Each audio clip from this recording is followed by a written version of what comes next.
In Lauderhill, Florida, there's a baseball field like any other, until you look a little bit closer. Because they don't play baseball here. They play cricket. But it's not just local games. This June, the city, alongside New York and Dallas, will play host to the T20 Cricket World Cup, the first time ever the event will take place in the United States. Lauderhill, a city of 74,000 20 minutes west of Fort Lauderdale, has embraced the sport due to its large Caribbean and South Asian populations, creating a community of cricketers. It's a very passionate cricket-loving public, and to have cricket here in South Florida, World Cup cricket for the first time, fantastic for us. It's I can't say enough how happy I am for it to be coming here. We can't wait for it to be here. Every single day I get the question, what is cricket? And it's pretty tough to explain, but once they see it in person, once they experience it for themselves, they'll be able to understand where I'm coming from. Instead of let the ball come to you below your head, that's when you drive it. Correct? That cricket culture is born from immigrant parents who pass their love of the game down to the next generation. Bhavyan's very good. Ilak Mitra is one of those parents. He emigrated to the United States in 1999 and now runs the Young Geniuses Cricket Academy, training the future cricket stars of tomorrow. I play cricket like no tomorrow in India. I also used to play a game called table tennis.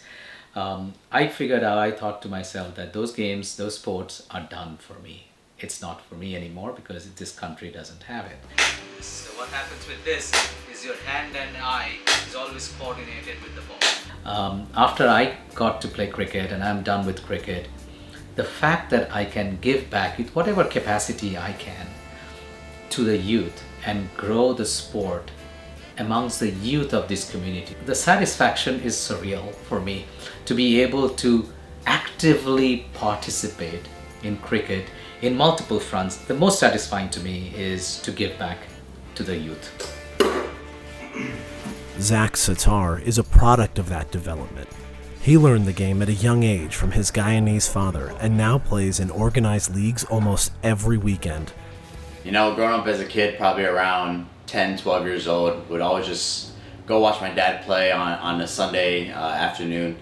Grew up with him, watching it, playing catch with him, holding a bat with him.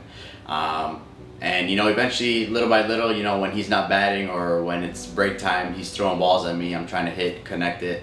Little by little, starting from around 10 to 12 years old, just picked up the game playing with my dad.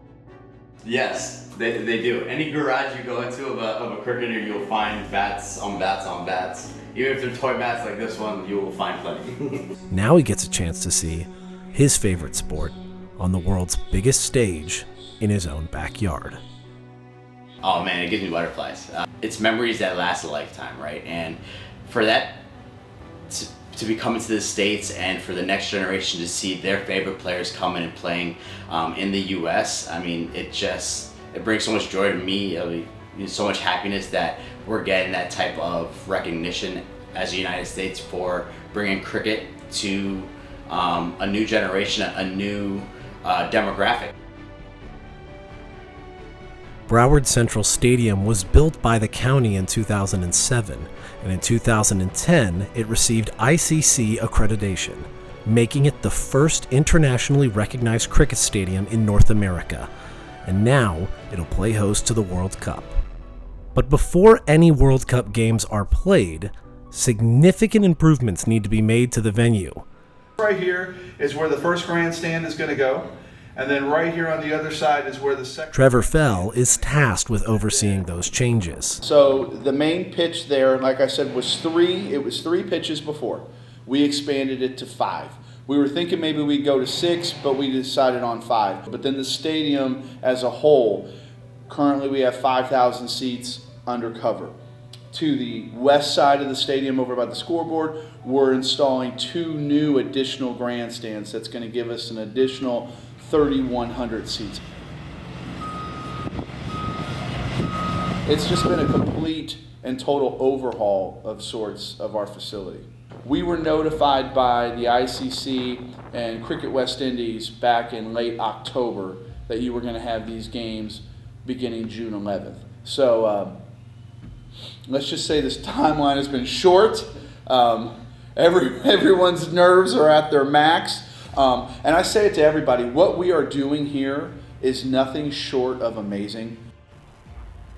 Getting the World Cup to Lauderhill took a concerted effort of city and county staff, 20 years of hard work to take the sport from weekend warriors to world stage. Leslie Johnson is one of those officials who's worked for more than 2 decades to bring the international spotlight to Lauderhill. I saw this coming 20 years ago.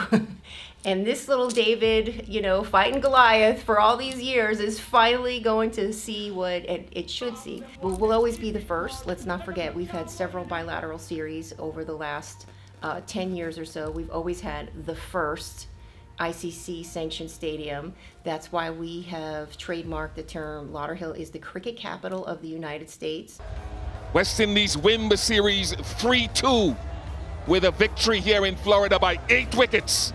I think that's such a testament to what little Lauderhill can do. I mean, don't underestimate us. This has been a great secret, but let's get it out of the bag now and share with the world that USA is big believers and lovers of cricket.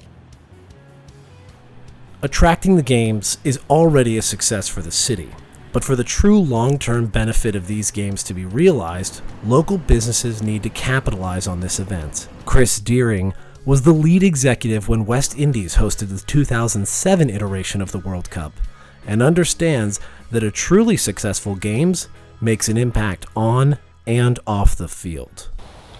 The challenge is not just being good hosts, but being good hosts that have benefited economically in the short, medium, and long term.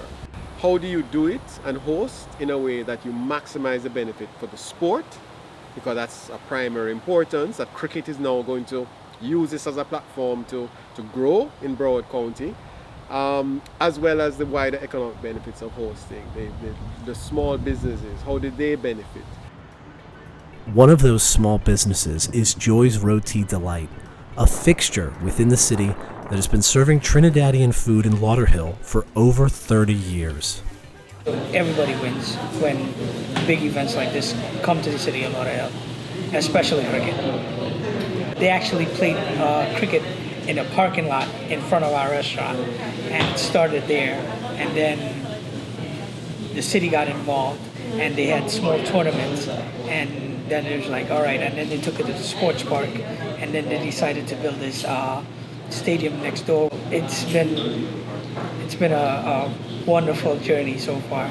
Richard's doing robotics, right? That's why. As for the future of the sport in this city, that'll be determined by this generation of young players and the opportunities that they get. Their future is unbelievable because they can have a chance to play in the PSL, which is the Pakistan Super League. Like, they can have that opportunity where the growth in the States, they can get the proper training, the proper coaching, the proper fitness, physique. With all those facilities here, leagues from around the world are seeing the talent that USA is producing. The biggest thing that I see from all these years of playing cricket, the West Indians, the Asians, whoever is playing, it brings us all together. What I would like to see, if you think about Little League Baseball, Little League this, I want to see Little League Cricket going on. I want to see the counties, the cities having little leagues for cricket. If we can get into that grassroots level and have schools here having cricket as a part of their curriculum, to me, I've seen something that is set, the foundations are set, the infrastructure is set for this to be lifelong.